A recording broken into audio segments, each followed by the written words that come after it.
Hey everybody. So as we transition into the 16th century and the Tudor poets, right? So the poets from the Henrician and also the Elizabethan court, I just want to give you a little bit of a background on some of the historical and political cultural changes that have been going on up until this period.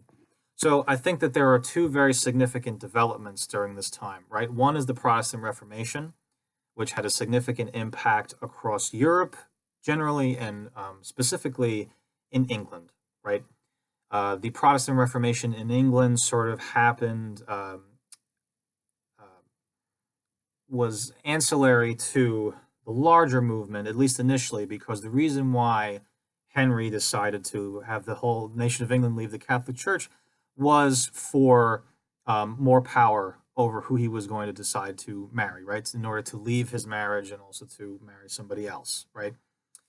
And that was his separation from the Catholic Church. It wasn't as driven by Protestant dogma, right? That was articulated by Martin Luther, right? His separation from the Catholic Church was much more of a personal separation than it was any sort of like on a basis of a theological point, right? The church under Henry was very much similar to the church as it had been, except they were no longer attached to the Catholic Church, right? And with Henry's separation from the Catholic Church and his um, taking over of church and religious life in England, sort of brings about the beginning of what will be called absolutism, right? The centralization of religious, civil, and other kinds of power in England to the monarchy and specifically to the English court, right? And with that centralization of power comes sort of a significant centralization of culture as well, right? You have the two poets that we're reading for this unit, Thomas Wyatt and Henry Howard, the Earl of Surrey, were both attached to the Henrican court, right? Both had very ambivalent views about their attachment to the court, but patronage allowed them to, make a living for themselves. Right? They did not make a living as poets. That should be very clear. That should be made very clear. They were not professional poets. They were professional courtiers. Right? And being a courtier was a profession. You were getting military jobs and you were getting jobs working with the king, working in the court. Right? And that's how these men sort of made their living. They did not make their living off of their poetry. Um, Both of them, in some of the poems you'll read, you'll understand that they had a very fraught relationship with the court. Right? Thomas Wyatt was associated with some of the people who were accused to be Anne Boleyn's lovers. And one of the poems you're going to be reading is one in which it is suggested that he is watching the execution of these people that he knows, right, from prison. Now, he was imprisoned several times. He was never eventually executed. He died of a fever later on in life. Henry Howard, on the other hand, was executed for treason. He had done some actions. He committed some actions which made it seem like he was, he was of noble roots, right? Both of them were. And he had done some things and made some gestures that seemed threatening to the king, and thus he was executed, right? So the historical change, the power located in the Henrican court, and the taking over of religious power by the monarchy, and the roles that the poets have to the court are all things that you should keep in mind, right?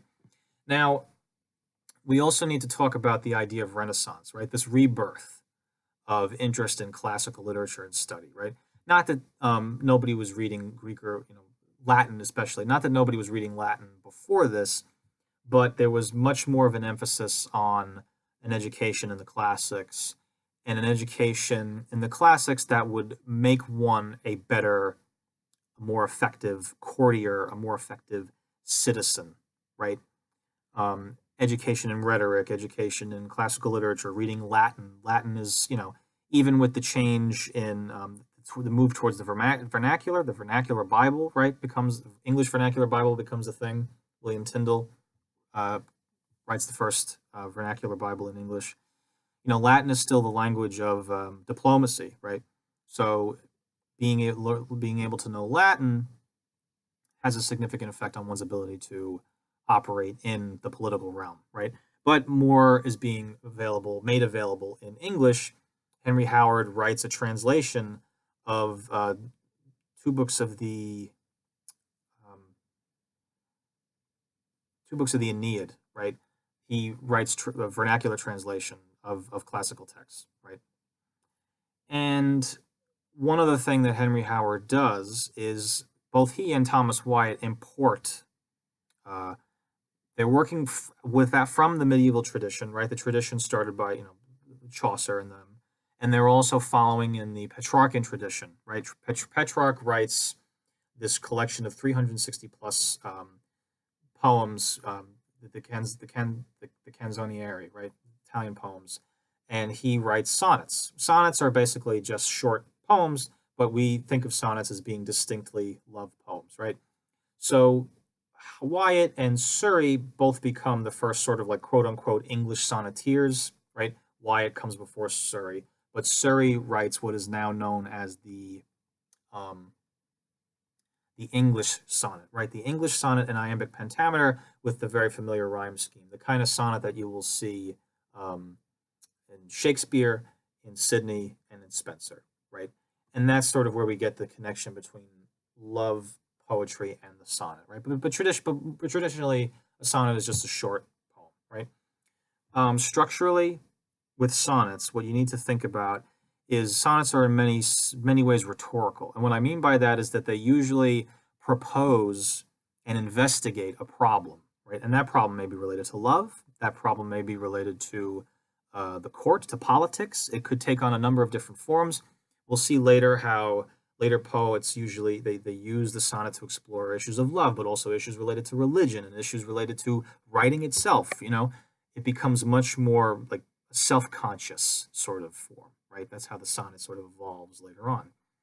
But these are the two men, Wyatt and Surrey, who popularized the English sonnet as we know it, and they use it to investigate their personal lives. They use it to investigate the court, right?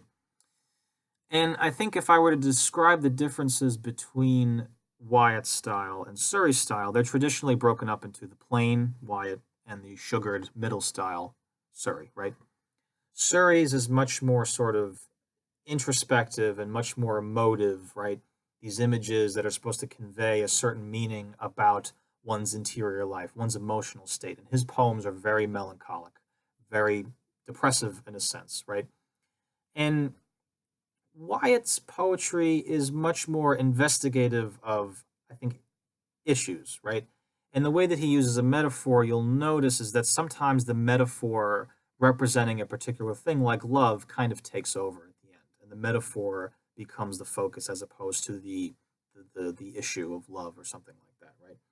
So that's a couple of things to keep in mind when you're reading these two poets, um, and I think that's pretty much it. I think that I've covered most of what you need to know.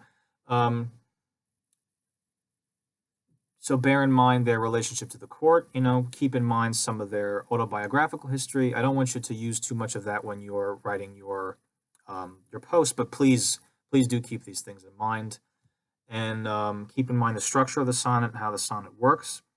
And if you have any questions, please email me. And thank you for listening.